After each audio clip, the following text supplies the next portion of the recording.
एका लहानशा खेड्यात एक शेतकरी कुटुंब राहत होते. कृषक समाजाचा शेती हा वाडवडील व्यवसाय होता. ते कुटुंब कित्येक पिढ्यांपासून हा वाडवडील व्यवसाय करीत होते. कुटुंब दर वाढतच चालले होते आणि शेतीच्या वाटण्यांमुळे शेती सारखी घटत चालली होती. त्या कुटुंबाच्या अनेक शाखा अस्तव्यस्त होत गेल्या होत्या. त्यामुळे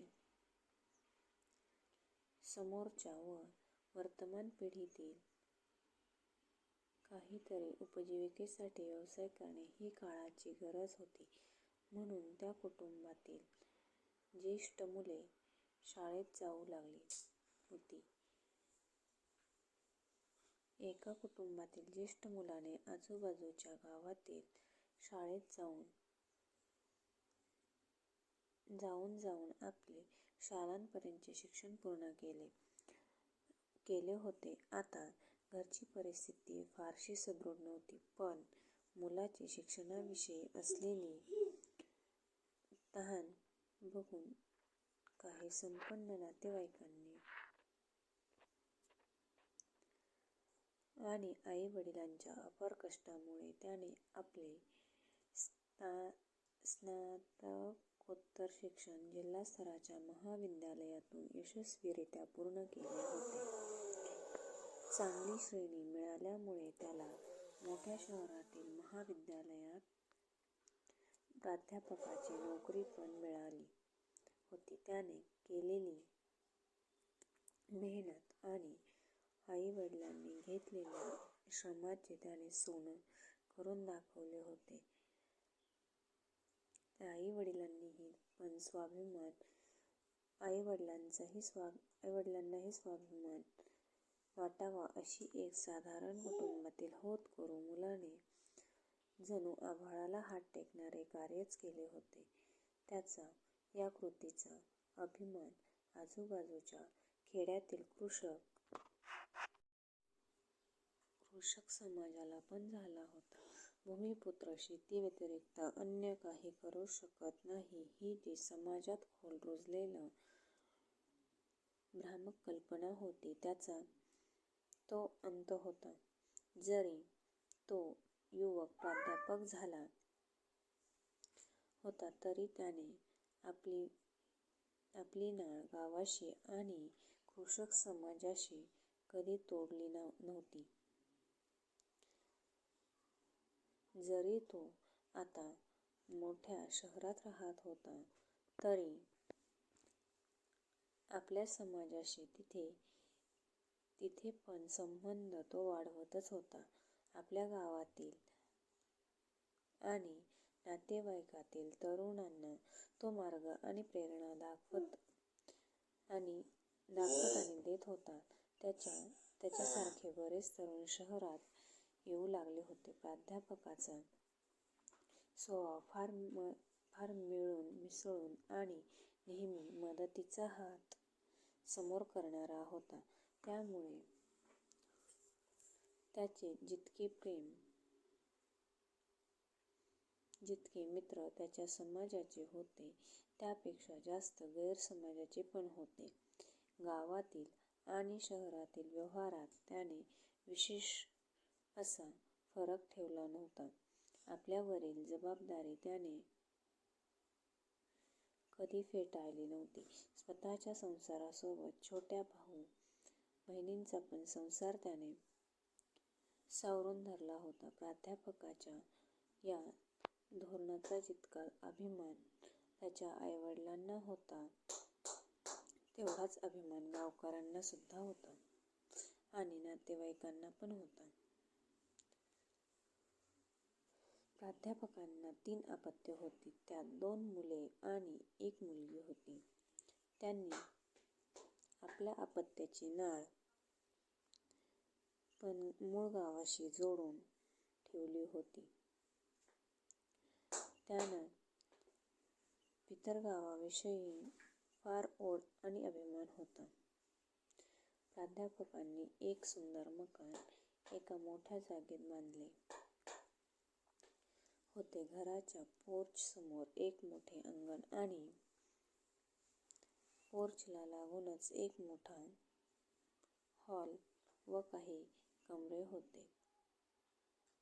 घराच्या आजूबाजूला मोकळी जागा होती. त्यात मोठी मोठी झाडे आणि सुंदरसा बगीचा पण होता. घराकडे बघितल्यावरच सहज लक्षात येत होते की घरमालक कोण्या गावातील कृषक समाजाचा नक्कीच असावा. शहरातील रहिवासी असे एवढे मोकळे चाकळे मकान साधारणतः बांधत नाही. संसार थाटून प्राध्यापक आता एका जबाबदार पिता झाले होते. आता समोर त्यांना आजोबा होण्याचे दिवस होते. मुलांचे शिक्षण पूर्ण झाल्यावर त्यांना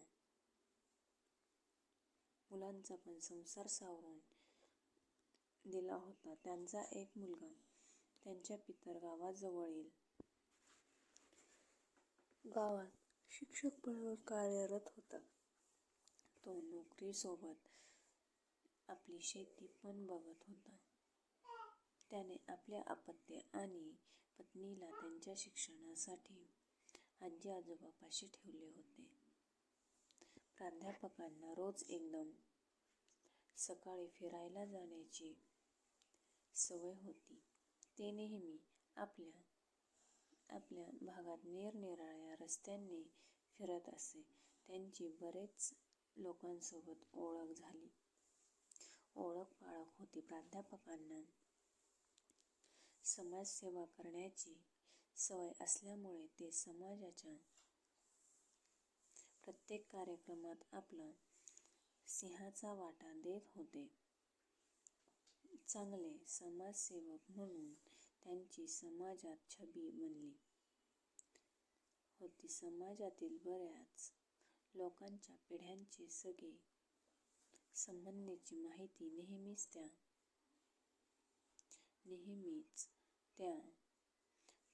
त्यांच्या तोंडी राहत होती. त्यामुळे समाजातील अनेक परिवार त्यांचे मुलं मुली लग्नाचे झाले की ते त्यांना आपल्या आवश्यकतेनुसार अनुरूप मुलामुलींविषयी चौकशी आणि मार्गदर्शन त्यांच्याकडून हमखास घेत होते. शहरात बसणाऱ्या लोकांची आणि मूळ गावाची नाळ कधीच छिन्नभिन्न झालेली होती. पण मुलं-मुली लग्नाचे झाले की समाजातील अनुरूप मुलं-मुली शोधणे एक त्यांच्यासाठी ज्वलंत समस्या होती. या समस्येचा किंचित फटका प्राध्यापकांना पण बसला होता. समाजासाठी आपल्याला काही करता येईल यावर ते नेहमी चिंतन-मनन करीत होते. आता काही काळानंतर त्यांना नोकरीतून सेवामुक्ती पण होणार होती. त्यांनी त्या दिशेने वाटचाल सुरू केली होती. त्यासाठी त्यांनी निःशुल्क विवाह ब्युरो आपल्याच घरी उघडले होते. जे काही परिचित होते त्यांच्या पत्यांचे जीवन परिचय आणि फोटो ते मागवित होते. त्या सर्व प्राप्त जीवन परिचयाचे संकलन, शैक्षणिक योग्यता आणि जन्मवर्षानुसार मुलं मुलींच्या फाईलमध्ये स्वतः फाईल करत होते. जीवन परिचयाच्या मागे त्यांचा मोठा फोटो पण लावित होते. शहरातील बऱ्याच परिवारांना याची माहिती मिळाली होती. प्राध्यापक आता सेवानिवृत्त झाले होते. रोज त्यांच्या घरी सकाळपासून तर संध्याकाळ पर्यंत अनेक कुटुंबांची माहिती देण्यासाठी आणि माहिती घेण्यासाठी झुंबड होत होती. पण घरातील एकही सदस्य याची तीळमात्र पण तक्रार करीत नव्हते. न पारिश्रमिक घेता संपूर्ण परिवार सेवेत लागला असायचा. प्राध्यापक स्वतःच त्या हॉलमध्ये विश्रांती घेत होते. आलेल्या प्रत्येक व्यक्तीला ते जातीने लक्ष देऊन योग्य ते मार्गदर्शन करीत होते. त्यांचाच गावाकडील एक परिवार त्या शहरात नोकरीमुळे भारत भ्रमण करून शेवटी सेवानिवृत्तीच्या जवळपास पोहोचलेला होता आणि मग घर बांधून तिथलाच रहिवासी होता. त्याची आणि प्राध्यापकांची फिरताना ओळख झाली होती. परिचयानंतर माहीत पडले की एकमेकांचे नातेसंबंधी होते. एके दिवशी जेव्हा ते त्याच्या घरी सहज बोलता बोलता गेले होते, तेव्हा त्याने आपल्या कुटुंबाचा प्राध्यापकांशी परिचय करून दिला होता. मुलीने जेव्हा त्यांना चहा दिला होता तेव्हा ती लग्नाची झाली आहे हे पाहून लगेच मुलीचा जीवनपरिचयासोबत एक फोटो देण्याचे सांगितले होते. तसे त्यांनी काही स्थळे पण सुचवली होती, पण त्यांच्या प्रयत्नाला यश मिळाले नव्हते. मुलीचे लग्न अन्य स्रोतातून मिळालेल्या स्थळी पक्के झाले होते. ही गोड बातमी त्यांना देण्यासाठी मुलीचे आई वडील लग्नपत्रिका घेऊन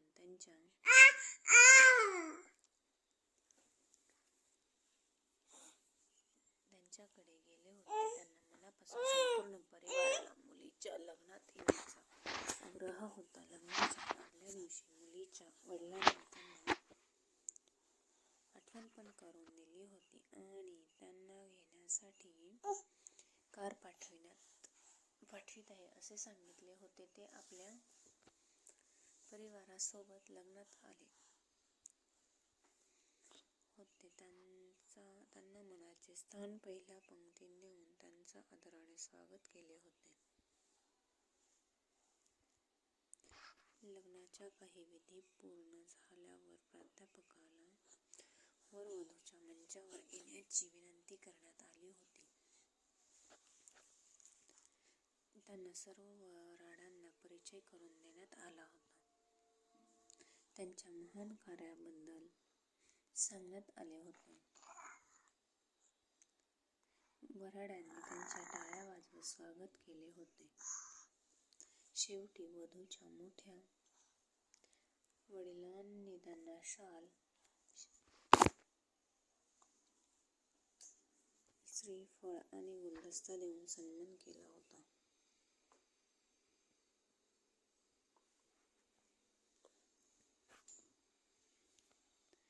त्या परिवारातर्फे त्यांना एक भेट पण देण्यात आली होती. हा प्रसंग त्यांच्या परिवारासाठी नवीनच आणि आगळावेगळा होता. बहुतेक लग्न प्रसंगात असले कार्यक्रम होत नसतात, पण प्राध्यापकाच्या कार्याचे समाजासमोर सन्मान करणे योग्यच होते. आपल्या घरी आलेला पाहुणा किंवा कोणी अन्य आपण मोठ्या जीवाभावाने